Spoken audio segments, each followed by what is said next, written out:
ऐसा पहली बार हो रहा है किसी सरकार ने जनहित के मुद्दों को प्राथमिकता में रखा है। अगर हम हिंदू संस्कृति की बात करेंगे तो हम कम्युनल हो जाएंगे, लेकिन अगर कोई हलाल की बात करेगा तो वो मतलब धर्मनिरपेक्ष हो जाएगा। विपक्ष का अपना धर्म है, अपना कर्म है, इसलिए वो हमारी आलोचना करेंगे सरकार की।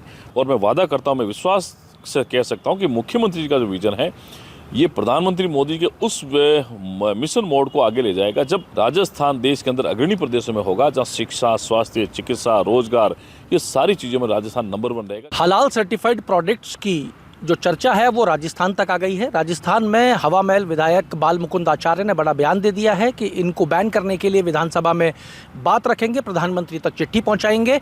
और साथ में ये भी उन्होंने कह दिया कि कौन है ये लोग जो इस सर्टिफिकेशन को दे रहे हैं और इस पैसे का क्या उपयोग हो रहा है, इस पर जाँच होनी चाहिए।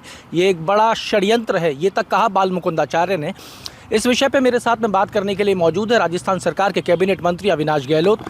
गहलोत साहब, विधायक बाल मुकुंद आचार्य ने एक बड़ा बयान दे दिया है। हालांकि उत्तर प्रदेश के अंदर बैन कर दिए गए हैं हलाल सर्टिफाइड प्रोडक्ट्स, राजस्थान में क्या स्थिति और आप इसको किस तरीके से देख रहे हैं? देखिए, हलाल सर्टिफाइड प्रोडक्ट्स जो भी हैं, सबको वैसे तो अपना बिजनेस करने की आज़ादी है, लेकिन फिर भी इस प्रकार के जो बिजनेस हैं, जिस प्रकार के प्रोडक्ट्स हैं, एक तो हलाल सर्टिफाइड होने के बाद उसकी रेट बढ़ जाती है, मार्केट में महंगा भी मिलता है। और इसका वास्तव में जो लाभ है किन लोगों को मिल रहा है और लाभ से कमाया हुआ पैसा कहाँ खर्च हो रहा है, उस पर भी जांच करने की आवश्यकता है। और निश्चित ही जो राजस्थान की परंपरा रही है, सनातन संस्कृति रही है भाईचारे की, प्रेम की, सौहार्द की, उसमें कहीं ये रुकावट तो पैदा नहीं करेगा। आज या आने वाले समय में इस पर भी चर्चा करेंगे और निश्चित ही माननीय मुख्यमंत्री जी से इस विषय में चर्चा करके उनके संज्ञान में लाकर उनसे पूरी बातचीत करने का प्रयास करेंगे, ताकि जिस प्रकार से उत्तर प्रदेश में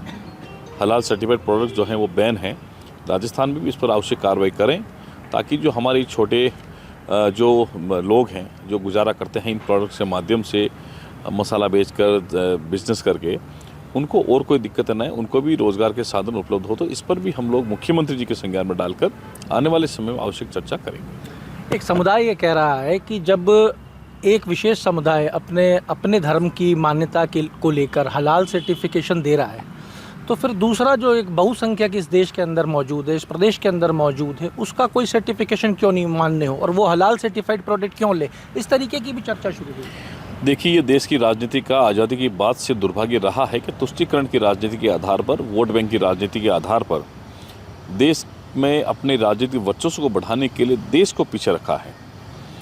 परिवारवाद की राजनीति ने, तुष्टीकरण, ये सब चीज़ें हमने देखी है और निश्चित इसके कारण से कांग्रेस और विपक्ष का बेड़ा गर्क हुआ है। आज जहाँ 100 करोड़ की आबादी हिंदू बहुसंख्यक समाज की है, अगर हम हिंदू संस्कृति की बात करेंगे तो हम कम्युनल हो जाएंगे, लेकिन अगर कोई हलाल की बात करेगा तो वो मतलब धर्मनिरपेक्ष हो जाएगा। इस प्रकार की दोगली बातें जो है ये कांग्रेस और विपक्ष वाले करते हैं। निश्चित अब समय आ गया है कि इस पर चर्चा करें, इस पर मंथन करें और इस पर कोई निर्णय लिया जाना चाहिए जहाँ देश की बहुसंख्यक आबादी है उसकी भावना जो है सम्मान के साथ पूरी की जा सके और कोई भी कम्युनल वायलेंस नहीं हो, हम उसका भी ध्यान रखें। और भारत देश तो सबका है, इसमें किसी व्यक्ति का नहीं, किसी परिवार का नहीं है, ये सबका देश है, आपका है, हमारा है, हम सबका, हमारे पूर्वजों का है। इसलिए उनके बनाए हुए देश को और मजबूत कैसे कर सकते हैं, इसमें हमें काम करना चाहिए। आज मुझे बेहद खुशी है कि नरेंद्र मोदी की केंद्र की सरकार इस पर बड़ा अच्छा काम कर रही है और हमारे भजनलाल शर्मा जी भी बेहद संवेदनशीलता के साथ में इस प्रदेश को आगे बढ़ाने के लिए काम कर रहे हैं। निश्चित ही ऐसे कोई सेंसिटिव इशू अगर आएंगे तो माननीय मुख्यमंत्री के समक्ष इस प्रकार के मुद्दे को रखकर उस पर कार्रवाई के लिए हम उनसे आग्रह करेंगे। 31 से विधानसभा का सत्र शुरू हो जाएगा, बजट का भी सत्र होगा, आपके पास मौका भी होगा इस विषय को रखने का, तो क्या आप भी अपनी तरफ से प्रयास करेंगे कि विधानसभा सत्र में रखा जाए? देखिए, हमारे साथ में बहुत सारे हमारे ऐसे साथी हैं जिनके संज्ञान में ये विषय है और निश्चित ही वो उसको रखेंगे और हम सब मिलकर एक अच्छा प्रयास करेंगे कि इस प्रकार के जो दुष्चक्र है, जो कार्य हो रहा है, इस पर ब्रेक लगे और राजस्थान में और लोगों को भी मोटिवेशनल प्लेटफॉर्म मिले जिससे वो अपना कामकाज कर सके। तो निश्चित ही सब साथियों के साथ बैठकर चर्चा करके कोई ऐसा निर्णय करेंगे जो सबको स्वीकार हो। गहलोत साहब, विपक्ष निरंतर हमलावर है, विधानसभा का सत्र शुरू होने वाला है, विपक्ष नेता प्रतिपक्ष कह रहे हैं कि रेल बना देंगे भारतीय जनता पार्टी की सरकार की विधानसभा के अंदर, कैसे देखें इसको? देखिए, विपक्ष के पास में कोई मुद्दे बचे नहीं हैं, विपक्ष एकजुट भी नहीं है, आपस में लड़ रहे हैं, झगड़ रहे हैं, वर्चस्व की लड़ाई अभी भी लड़ रहे हैं। सत्ता में थे तब भी लड़ रहे थे, विपक्ष में तब भी लड़ रहे हैं। विपक्ष का सबसे बड़े नेता कौन, इस पर भी अभी संकट है, इस पर भी लड़ाई है। मुख्यमंत्री भजनलाल शर्मा जी ने पिछले 1 साल में जो ऐतिहासिक काम किए हैं, मैं सोचता हूँ आपने भी अपने मीडिया के माध्यम से इतने सालों की राजनीति में, इतने सालों की पत्रकारिता में आपने देखा होगा कि ऐसे मुख्यमंत्री जो पहले ही कार्यकाल के पहले वर्ष में इतने बड़े काम कर दें। आज ERCP का जो था इतना बड़ा इश्यू था, राम जल सेतु के नाम से उसको करके राजस्थान की आधी आबादी को पानी पिलाने के लिए, मीठा पानी उपलब्ध कराने के लिए जो योजना लागू करी है मुख्यमंत्री जी की मौजूदगी में, कोई छोटा काम नहीं हो सकता है। यमुना जल समझौता करके शेखावटी को पेयजल उपलब्ध कराना मामूली बात नहीं हो सकती है। 9 ग्रीन कॉरिडोर की उसके लिए स्वीकृति देना कोई मामूली बात नहीं है। 35 लाख करोड़ के MOU करके राइजिंग राजस्थान को एक ऐतिहासिक स्तर पर पहुंचाना, लाखों लोगों को रोजगार का अवसर देना, राजस्थान की इकोनॉमी को अपनी प्रेजेंट इकोनॉमी से डबल करने का लक्ष्य है। 2026 के अंत तक, 27 के प्रारंभ तक दिन में किसानों को बिजली देना, पेयजल और बिजली में आत्मनिर्भर राजस्थान बनाने, ये मुख्यमंत्री का मकसद रहा है हमारी सरकार का। और 4 लाख नौकरियाँ 5 साल में, 6 लाख प्राइवेट सेक्टर में, 4 लाख गवर्नमेंट सेक्टर में, कुल मिलाकर 10 लाख के करीब लोगों को रोजगार देना। इससे पहले कभी इतना बड़ा काम नहीं हुआगा, लेकिन आज मुख्यमंत्री की संवेदनशीलता के कारण, उनके लगातार मॉनिटरिंग के कारण ये सब संभव हो रहा है। और आप देख रहे हैं कि पिछले 5 सालों में राजस्थान बेरोजगारी में 28 से 30% के साथ में भारत में 2 नंबर पर था। बेरोजगारी के कारण आत्महत्या के मामले में राजस्थान नंबर 1, नंबर 2 पर था। लेकिन पिछले 12 महीने में हमने जो परीक्षाएं कराई है, बिना किसी पक्षपात के, बिना किसी पेपर लीक के हमने कराई है, पूरी ईमानदारी के साथ में हमने नौकरियां दी है। 70,000 की नौकरी हम दे चुके हैं, 21,000 का भर्ती कैलेंडर जारी हो गया।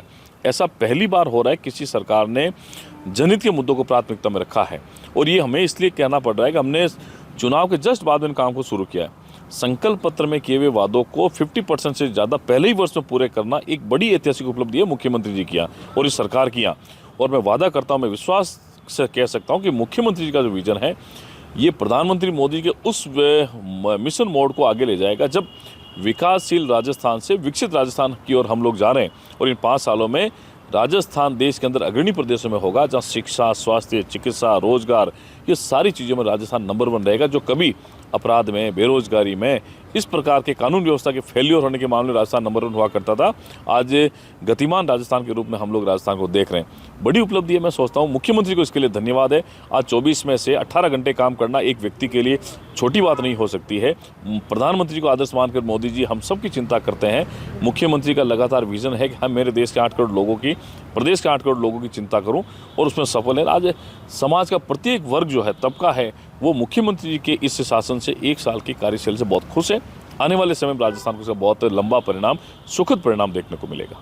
तो विधानसभा में साहब रेल कौन बनाएगा? विपक्ष सरकार की बनाई या सरकार तैयारी कर रही है विपक्ष की रेल बनाने की? देखिए, पहले तो ये है कि जब भी भारत में कोई विकास के काम हुए तो विपक्ष को बड़ी तकलीफ हुई है। आज वंदे भारत ट्रेन के माध्यम से देश के प्रधानमंत्री, रेल मंत्री ने एक अच्छा प्लेटफॉर्म दिया है लोगों के आने जाने का। उससे भी विपक्ष को परेशानी हुई थी। वंदे भारत में बैठना भी पसंद नहीं करते, सिर्फ इसके नाम के कारण से विपक्ष वाले। हाँ, रेल तो कांग्रेस की बनी हुई है। विकास के मुद्दे जो थे 5 साल में उन्होंने किए नहीं थे, जनता ने विपक्ष से बिठा दिया। अब हम कर रहे हैं तो उनको दिख नहीं रहा है। विकास के मामले में अगर वो राजनीतिक चश्मा हटाकर देखेंगे तो मुख्यमंत्री को आलोचना नहीं कर पाएंगे। लेकिन विपक्ष का अपना धर्म है, अपना कर्म है, इसलिए वो हमारी आलोचना करेंगे, सरकार की, बीजेपी सरकार की करेंगे, केंद्र सरकार की करेंगे, ये उनका राजधर्म है। लेकिन ईमानदारी से अगर वो अपने मन से बोलेंगे तो उनके पास में कोई मुद्दा नहीं बचा सरकार की आलोचना करने का।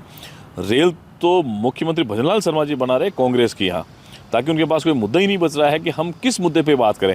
और मेरा चैलेंज है कि मुख्यमंत्री से चर्चा करें, इस बात में हमारे से चर्चा करें विकास के मुद्दों को लेकर कि बीते 1 साल में हमने क्या किया और आपने 5 सालों में क्या किया। आपने बहुत सारे ऐसे काम कर दिए इसका धरातल पर कोई आपने 1 रुपया सैंक्शन नहीं किया उसके कारण लोगों को बहुत मुश्किलें झेलने पड़ी थी। घोषणा करने में आप अव्वल थे, लेकिन धरातल पर काम नहीं कर पाए। हमने उन योजनाओं को आगे बढ़ाने का काम किया है। भले ही वो आपने घोषणा करी थी, लेकिन जनहित की थी, आगे बढ़ाए।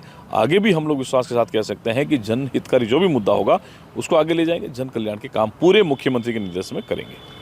आज साहब हनुमान बेनीवाल दिल्ली गए थे। दिल्ली चुनाव के अंदर अरविंद केजरीवाल से मुलाकात हुई है और उन्होंने घोषणा की है कि मैं अरविंद केजरीवाल को अपना समर्थन देता हूं, क्योंकि भारतीय जनता पार्टी अरविंद केजरीवाल को ख़त्म करने पे तुली हुई है। ईडी, सीबीआई सब उसके पीछे लगा रखी। देखिए, मैं सोचता हूँ जब राजनीति में आप जीत जाते हैं तब आपके सामने मुद्दे अलग हो जाते हैं, जब आप हारते हैं तो मुद्दे अलग हो जाते हैं। आज आरएलपी राजस्थान में मुक्त हो गई है। मात्र एक सांसद है हनुमान बेनीवाल जी, जो कभी बीजेपी से कभी कांग्रेस के सहयोग से बने थे। यहाँ विपक्ष के नाते भी उनके पास में कोई दूसरा नहीं है। विधानसभा में तो मुक्ति हो गए। आने वाले समय में आरएलपी ग्राफ फिर गिरेगा और यहाँ बीजेपी ही प्रमुख पार्टी के रूप में काम करी। आने वाले समय में लंबे समय तक भारतीय जनता पार्टी सत्ता के केंद्र में रहेगी। लेकिन ईडी पर, सीबीआई पर, जो भी स्वायत्त संस्थाएं हैं, उस पर आरोप लगाना बड़ी अच्छी बात है। कभी ईवीएम पर आरोप लगाना, जब आप जीतते हैं तब ईवीएम ठीक रहती है, हार जाते हैं तो ईवीएम को दोष दे जाते हैं। तो ये हार को पचाने के बहुत सारे उपाय हैं, जिस पर अलग अलग राजनीतिक पार्टियां अलग अलग तरीके से अलग अलग समय पर अपना मत व्यक्त करती है। लेकिन मैं सोचता हूँ कि केजरीवाल जो ईमानदारी का चोला ओढ़कर आए थे, भ्रष्टाचार में सारे मंत्री लगभग जेल में गए हैं। ऐसा किसी राज्य सरकार के मंत्रियों के साथ में नहीं हुआ होगा जब ईमानदारी का जब वो नाटक कर रहे थे और भ्रष्टाचार में जेल गए थे। आप देखिए ना, मैं इस बार जो दिल्ली विधानसभा के चुनाव होंगे, भारतीय जनता पार्टी एक तरफा बहुमत के साथ में सत्ता में आएगी और दिल्ली का जो ये आपदा दिल्ली में पिछले लगातार 2-3 टेन्योर से रही है, उसको इस बार ख़त्म करेंगे और दिल्ली की जनता भारतीय जनता पार्टी को चुनेगी। मोदी जी पर विश्वास करके दिल्ली में फिर से राम राज्य की स्थापना करेगी।